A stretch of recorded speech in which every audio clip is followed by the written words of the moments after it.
What's up guys, Joe with Elevated Rides. Today I'm going to show you how to install Mopar all-weather mats in your Jeep Wrangler JL. Let's get started now. Alright guys, so there's only one tool you really need to install these floor mats. It's going to be like a box cutter or a razor blade. We're just going to have to trim off a little piece of like already cut carpet, and I'll show you that once we're in there what I'm talking about. But for now we're just going to start by pulling out the carpet mat. Alright guys, so we're just going to remove the carpet floor mats now, and they're just held on by these two tabs. Just lift up, pull out.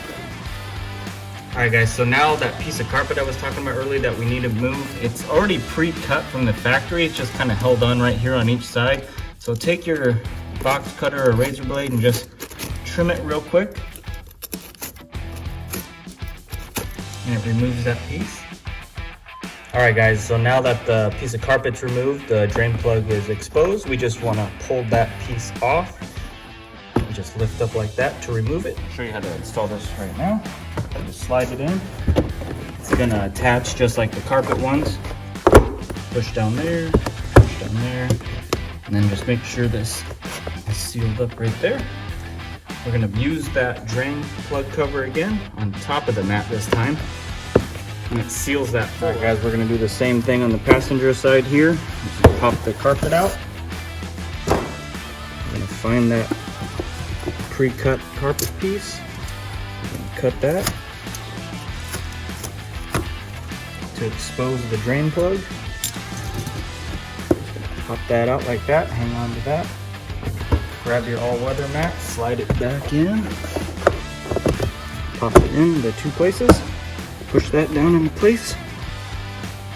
Put that drain plug cover back on. Simple as that. Alright guys, so now we're going to work on the rear mats. No drain plugs involved in this one, so it's pretty straightforward. We're just going to pull the rear carpet ones out and then put the all-weather mats in. So let's do that right now. Alright guys, so carpet mats are pretty simple. You just pop it here, pop it right here, pull out. Grab your all-weather mat. The rear all-weather mats are going to be two pieces. Start with the passenger side. It's going to pop into place just like the carpet one.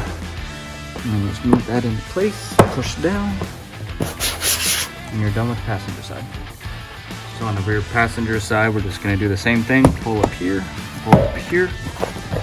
pull it out. Grab your all-weather mat, slide it into place. I'm just going to pop into place.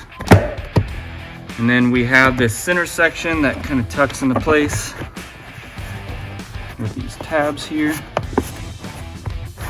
Kind of hold it together. And there you go. Now we're done. Alright guys, now that we have everything installed in the Jeep, I did want to go over why there's a hole in your floor mat. So let's check to the front floor mats. If you have any debris of any kind, Jeep provides a drain on these floor mats. So what you would do is you'd wash the floor mat, pull the plug, and everything's just going to wash out of the bottom of the Jeep. And then once you're done with that, it's all cleaned up, you pop the plug cover back on and go on with your day. It's pretty cool. I just wrapped up the install on the all-weather mats. It's a great upgrade. If you haven't done it yet, I'll leave a link in the description so you guys can check them out for yourself.